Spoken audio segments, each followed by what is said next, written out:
And here we are back with another one. Now, last week we took a look at the ASUS Z790 Strix. I will leave a link right over here. It is a great motherboard. We are talking about high mid-range to high range.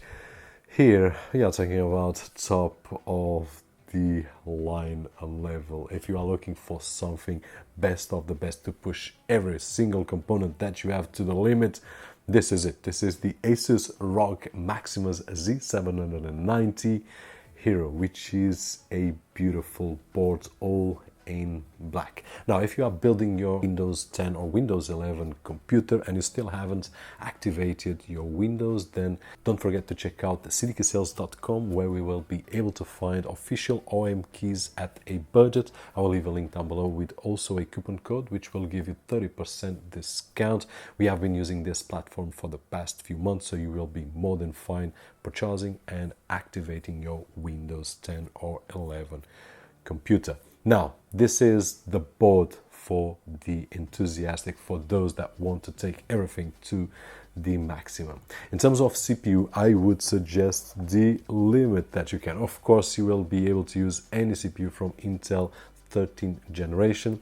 I've got right over here on my hands the i9 13900K, which has 24 cores and 32 threads. So it's just a beast in terms of gaming, in terms of rendering, in terms of everything that we want. And for those that want manual overclocks, you will be able to do, but as I said on the previous video, we will be able to take full advantage of the software and the hardware that the motherboard has, and it will, with artificial intelligence and the software, be able to overclock all the components to their limits. CPU, GPU, memories, everything that we put right over here. It also has a new architecture in terms of power delivery, so it will give to the CPU all the phases necessary, having in consideration the power efficiency. So if you need a lot, it will deliver a lot in all phases.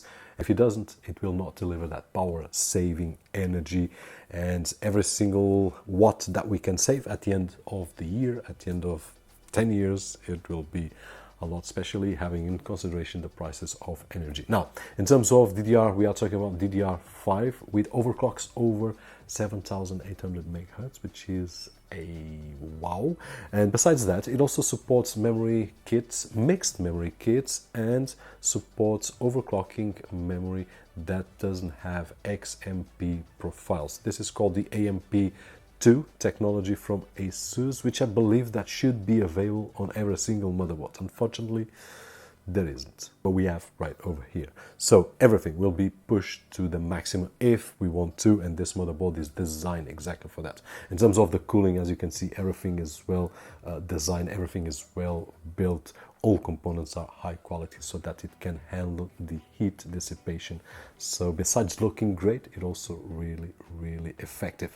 In terms of the M.2 NVMEs, it has 3 slots, PCIe 4.0, which means that each slot will be able to read and write up to 8,000 megabytes per second reads and on writes. Obviously, we have tested right over here with the Rocket 4 Plus from Sabrent, which are the fastest at this moment on the market.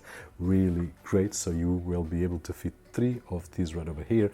If it's still not available, we also have this expansion slot, which is the ROG Hyper M.2, which we have seen a similar one last year on the Z690 Hero, but this one does support PCIe 5.0. So we have 2 slots 5.0 right over here, one for the GPU, which will be able to handle the new GPUs, new generation RTX 4000 or AMD equivalent, but as a second slot of 5.0 and the third 4.0. But on the second one, we can place this right over here, which is an expansion that will take another extra 2 SSDs NVMe.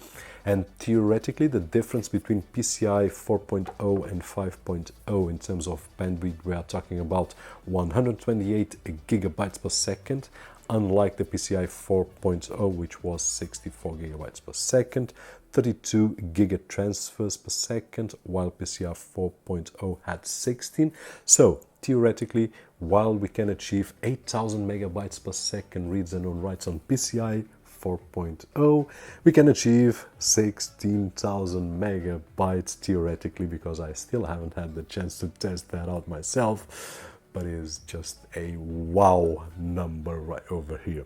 In terms of memory, I forgot to mention that we can fit up to 4 DIMMs, 128 gigs, 7800 megahertz. And the GPU, also a detail that I believe that should be on every single motherboard, is this simple button right over here. This makes our life very easy to remove a GPU, to insert the GPU. We just need to push the button. That is it. It removes the GPU. And if you have done this, you know that sometimes it's really hard to put our fingers beneath the GPU to release it, so this button is a must. Connectivity wise, we will find everything that we will need inside, and I will forgot to mention some, so I will leave a link down below so that you guys can check out all the technical specifications and don't forget anything. But if we talk about fans, for example, just on this spot right over here we have 4 connections and about 3 or 4 on the bottom, so just wow. LEDs, if you are into coloring your setup, one right over here, 5 volts, 12 volts right over here, and another 2 5 volts. So just looking like this, 4 LEDs connection and a lot more. Now at the back we will have a lot more connectivity, so we will find 1 HDMI, 4 USB 3.0 generation 1, 6 USBs 3.2 generation 2, 2 Thunderbolt 4s, insane, 1 Ethernet 2.5 gigabits, Wi-Fi 6E, and the audio connection. Of course, you'll have our sync, all that goodness from ASUS, a software that is really complete, Armory Crate to control everything that we want right over here. So in terms of hardware top, in terms of software top, hopefully you've enjoyed the video and it was helpful to introduce a little bit better the ASUS ROG Maximus Z790 here, which in my opinion is a beast of a motherboard. If that was the case, don't forget to leave a like right over here or a thumbs up, which is really appreciated on this side of the screen. My name is Roberto, and as always, I'll see you guys on the next one.